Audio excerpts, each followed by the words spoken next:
다음에는 이제 여러분들이 본격적으로 사관학교 AI 면접 질문은 어떻게 구성되어져 있느냐. 사실 이 부분이 본론일 수는 있습니다. 그렇지만 앞에 주의사항들 여러분들이 잘 챙겨줘야 될 거고, 그리고 AI 면접의 전반적인 구성, 그리고 시간 배분, 이 부분 것도 지금 앞으로 전달할 AI 면접의 질문 구성만큼이나 중요한 것인 만큼 여러분들이 신경을 써서 준비를 해주시기 바라겠습니다.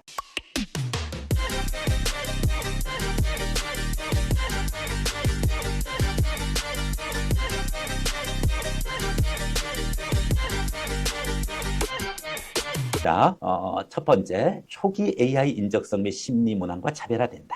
예전에 AI 면접을 처음 시작을 했었을 때 게임 문항이라든지 두뇌인지, 뇌과학 이와 같은 문과가 있었는데 이런 문항은 지금 탈피하는 경향이 있다. 그래서 공간 인지 문항도 최소화됐기 때문에 사실은 예전처럼 그렇게 큰 부담이 없습니다. 그래서 그와 같은 그 기준으로 해서 기업형 AI 면접을 통해 가지고 해봤어요. 그리고 공군사관학교에서는 외부 용역을 둬서 조사를 통해서 논문까지 발표를 했는데 결국은 그와 같은 AI 면접은 실질적으로 일반 면접을 했었을 때 생도생활을 잘해가는 거랑 못해가는 거의 상관성, 또 AI 면접에서 잘 봤던 학생이 생도생활과의 상관성을 이렇게 판단을 해보니 AI 면접에서 잘 본 학생이 생도생활의 상관성과는 유의한 그와 같은 통계가 나오지 않더라. 그래서 사실은 사관학교에서도 회사는 반영했지만은 공사는 반영하지 않아 왔었죠.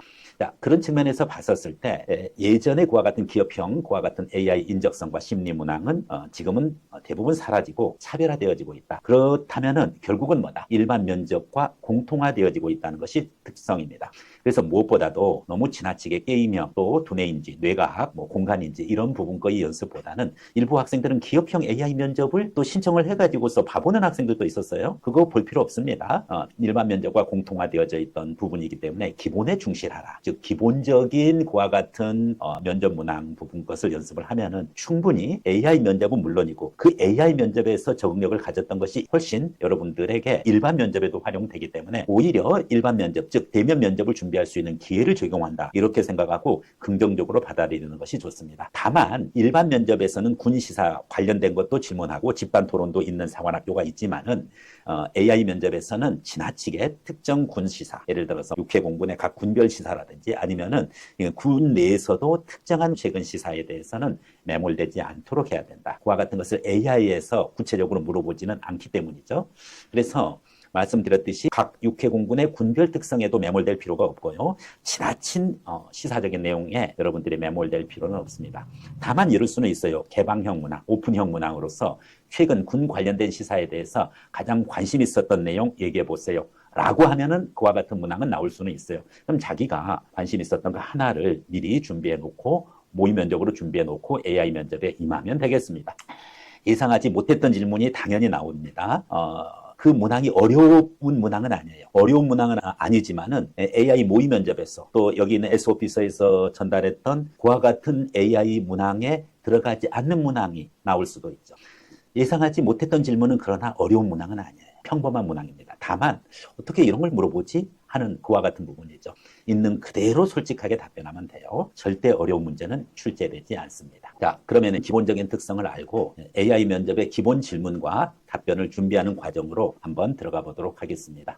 먼저 기본형 문항이 있어요. 기본형 문항이 좀 다양하게 있습니다. 그래서 기본형 문항이 가장 많이 나온다라고 보면 되고, 말씀드렸듯이 기본에 충실하라 그렇게 얘기를 했습니다. 기본형 문항 말고 상황형, 모의 상황형과 같은 문항도 있습니다. 그래서 이와 같은 상황형, 모의 상황형 문항은 사실은 조금 부담될 수 있으니까 이 부분 것은 미리 몇 개 AI 모의 면접을 해봄으로써 여러분들이 적응력을 키워가는 것이 좋습니다. 약간 군별로 차이가 있고요. 그 다음에 단계형 또는 연속 질문형 이와 같은 문항이 있는데 하나의 문항으로 끝나는 것이 아니라 앞에 질문과 이어지는 질문인데 이것은 꼬리 질문이랑은 달라요. AI 문항에서는 꼬리 질문이 나오는 건 아닙니다. 왜냐하면 꼬리 질문이라는 것은 학생이 답변한 내용에 대해서 그 구체성에 대한 질문이 이어지고 하는 것이 꼬리 질문이죠. 일반 면접에서는 그것이 가능할 수 있어요. 그렇지만은 단계형, 연속 질문형 문항이라고 봐야 되고 이것은 꼬리 질문이 아니라 앞에 거의 내용에 대해서 AI가 그 다음 것을 물어보는 하나의 그 세트형 문항이다. 이렇게 이해를 하면 되겠습니다. 그래서 여기서 보면은 학교 생활 중 갈등 사례 소개하라. 그리고 그것이 어떻게 그 갈등이 심화되어져 갔고 그런 심화된 과정에서 자신은 좌절감이 없었는지, 그리고 그것을 해결하는 과정에 대해서 말해달라. 그 다음에 그 과정에 대해서 배운 교훈에 대해서 설명하고 그리고 그와 같은 경험이 생도 생활에 어떻게 도움될지를 설명하시오. 이와 같은 내용으로 쭉 이어져 있다라는 부분들이 바로 단계형 연속 질문형 문항이라고 볼 수가 있습니다. 자, 그러면은 이제 AI 면접 기본 질문 그 부분 거에 대한 답변 준비는 어떻게 하는지 먼저 기본형서부터 여러분과 함께 해보도록 하겠습니다.